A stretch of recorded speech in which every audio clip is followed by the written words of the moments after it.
It looks like Epic Universe might be done doing these big flashy presentations for everyone to know what's going into the land. However, amateur footage seems to have spotted an animatronic flying over Epic Universe, and that animatronic appears to be Toothless from How to Train Your Dragon. Let's talk about that on That Park Place. Hello, I am Jonas J. Campbell, an investigative reporter for That Park Place, and here with me is dragon enthusiast, Mr. VashSky. Vash, what's better, a wyvern or one of those Chinese snake-looking dragons? Ooh, Chinese snake-looking dragons. That's kind of cool, but I think a wyvern is better. We'll see. Let's see. Perhaps a Night Fury, since we're on that subject. This from Adventuring with Annie, and it's at Annie's Uni Update. You can see the tag on screen. Let's play this video real quick. That is a flying dragon flying above Universal Studios, and I'm assuming above Epic Universe right now. I'm not sure if this is a glider apparatus or how much this is articulated, but for those of you at home, it kind of looks like a dragon up in the sky. I'm fascinated at the idea of people who don't understand what a drone is looking at something like that. But there it is. Vash, what do you think? Oh, it's absolutely a dragon. We actually have somebody who zoomed in way far into this and was able to establish that it is not only a dragon, but it's actually the famous Toothless that's actually flying over the sky right there. Oh, that's and right. You got it right there. Right here. This from Wallen Ballen, or Wallen Ballen, depending if you want to go for the Tolkien pronunciation. Oh my goodness, this is Toothless. This is Epic Universe. They finally did what Hiccup was the first one to be able to do in How to Train Your Dragon. They spotted a Night Fury. This Night Fury in particular appears to have its entire wing on the back, though. So I'm not sure. Is this Toothless or is this not Toothless? Or maybe it's another Night Fury. That is an interesting question, Jonas. First of all, this is absolutely so cool. This is amazing. And it flaps its wings. It looks awesome. I'm sure it's going to be even more epic when you're actually viewing it from the land itself, in amongst the dragons that will be featured in the Isle of Berk. This is super, super cool. Oh yeah, this is the kind of thing that sets a child's imagination on fire. That's the kind of thing that the magic that lets a small child look up in the sky and go, how in the world did they do that? Of course, the other aspect is there is a Toothless meet and greet that happens in Epic Universe. And then there's, of course, the How to Train Your Dragon show that will be happening in that land, too. So you have an entire children's movie that is about how neat this dragon is. They can meet that dragon and they can see that dragon fly, not only in a show, but also up in the sky above them.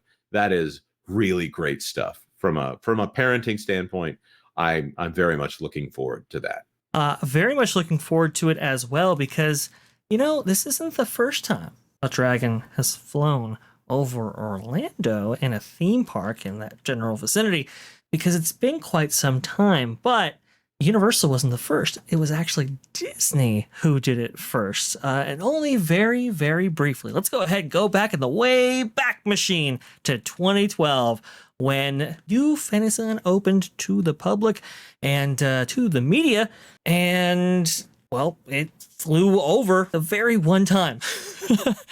It flew over. And now this was not a drone, but actually a manned unit. There's some patents online that actually show where the person would actually be in this apparatus right here. And yes, I am using Inside the Magic. I understand they have a reputation. I get it. But this was back in 2012 when Ricky Briganti still owned the site. And he was one of the only ones that I could find actually covering this. Very, very cool. As a special spectacle soaring over Magic Kingdom, Walt Disney World unleashed a fire-breathing flying dragon to commemorate the official opening of New Fantasyland, the park's biggest expansion ever. At that time anyway. And you can kind of see right here, it actually did shoot like a fireball effect up there. It was really great. It was really cool. People were like, oh, wow, I can't wait to actually see that myself.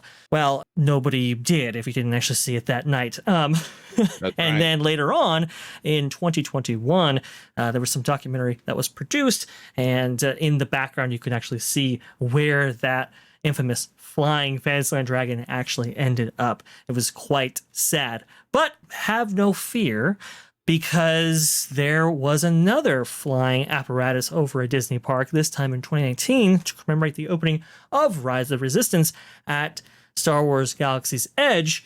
in Walt Disney World.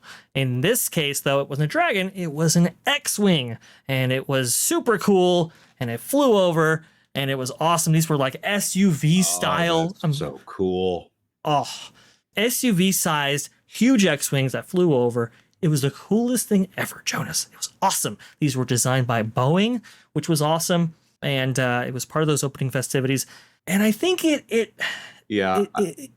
think I know where this one is going as well, because I know where these X-Wings ended up. I will deem to take the screen over for just a brief moment here. These were seen one time for a press event, and then earlier this year in May, they were put at the National Air and Space Museum.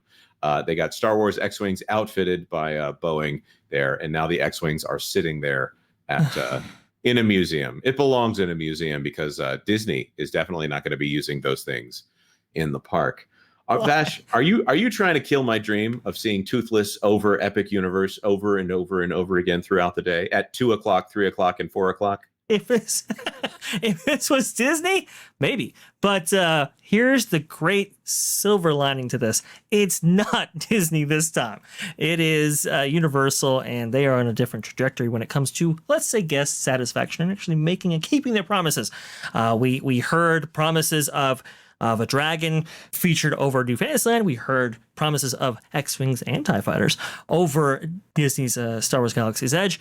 But now we hear promises of a dragon. We're actually seeing that. We're actually seeing it manned over the land months in advance, actually probably a year in advance of the actual land opening.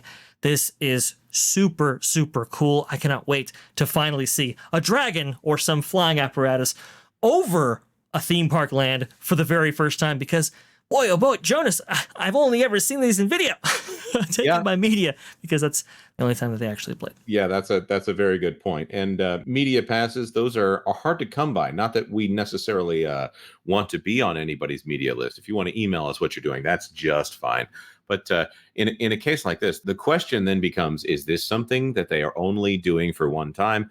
Obviously, they're not able to keep secrets very well when those secrets are being shot into the sky and flying around.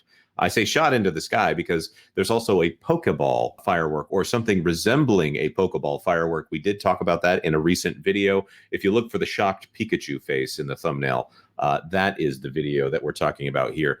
It looks like they're testing Pokemon fireworks. This, I'm just going to point out, if you are testing a dragon flying animatronic, or it could just be a drone, and depending on how you view it here, you don't necessarily have to call it an animatronic.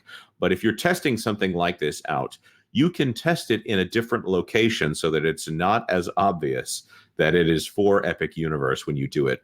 Or maybe they know exactly what they're doing, and they're testing us all, testing our patience, that is, for when we get to go into this park and see all this stuff. And obviously, if it's in the sky, we can see it just fine from here. We don't have to pay the $100+ to get into the park. Many, many more if you're bringing your family.